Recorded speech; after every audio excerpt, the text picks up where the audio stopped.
Now next question number 10.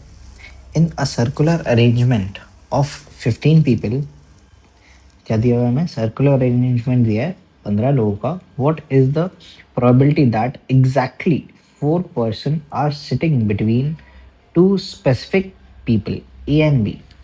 So हमें दो specific यहाँ पे कीवर्ड्स हमारे पास क्या क्या है? एक तो है स्पेसिफिक, ठीक है, एंड एग्जैक्टली.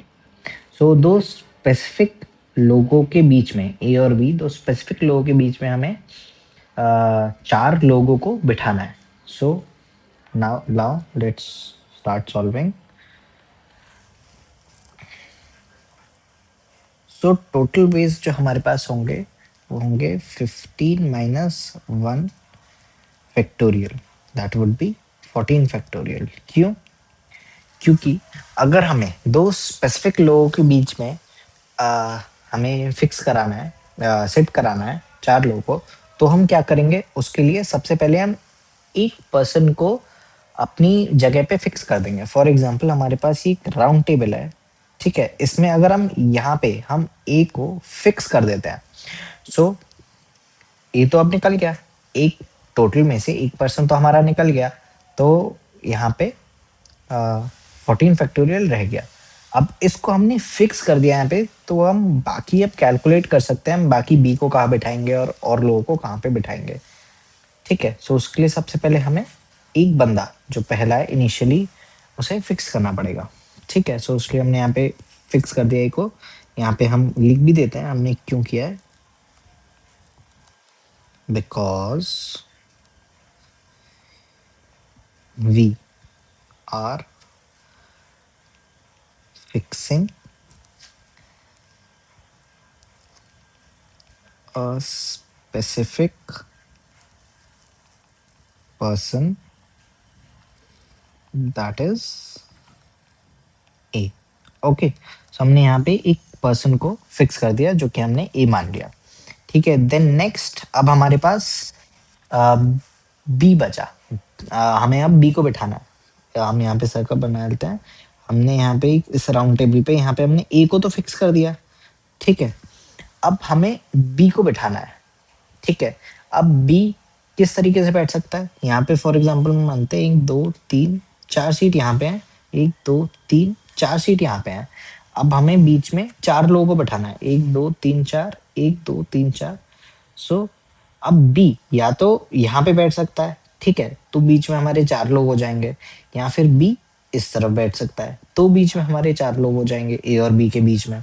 ठीक है, सो बी को बैठाने के लिए to settle B, we have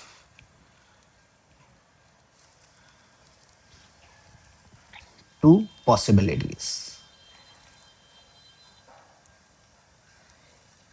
या तो वो क्लॉकवाइज बैठ सकता है. कौन कौन सी दो पॉसिबिलिटी है?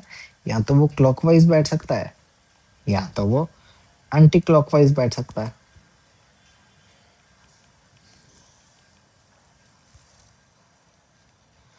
ठीक है, सो टोटल दो पॉसिबिलिटी है, तो यहाँ पे 2 फैक्टोरियल आ गया हमारा. ठीक है, सो यहाँ से तो हमारी टोटल निकल गई. अब यहाँ पे हम क्या निकाल रहे हैं? यहाँ पे हम फेवरेबल केसेस निकाल रहे हैं. ठीक है, यहाँ पे अगर मैं लिखता हूँ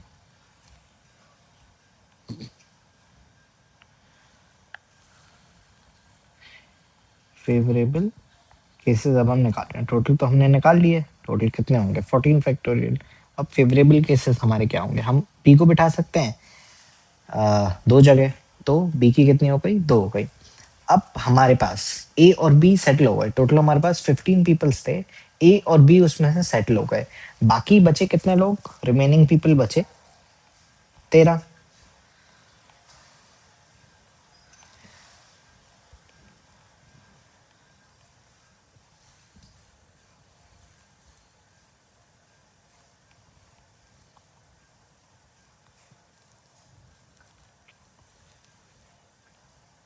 अब रिमेनिंग पीपल कितने तरीके से बैठ सकते हैं?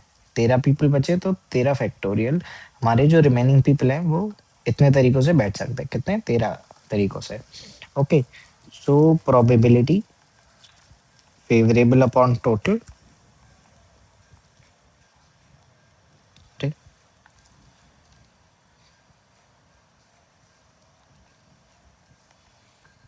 2 factorial into 13 factorial divided by total probability हमारी 14 factorial.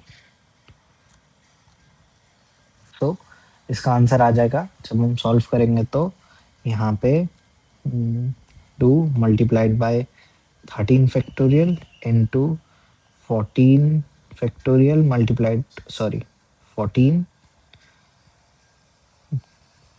just a second, 2 multiplied by 13 factorial divided by 14 multiplied by 13 factorial. Okay 14 को हमने ओपन कर लिया, सो 13 से 13 कट गया, 2 1 से 2, 2 7 से 14, so यहाँ से आ गया 1/7 would be our final answer. That is option D. Thank you very much.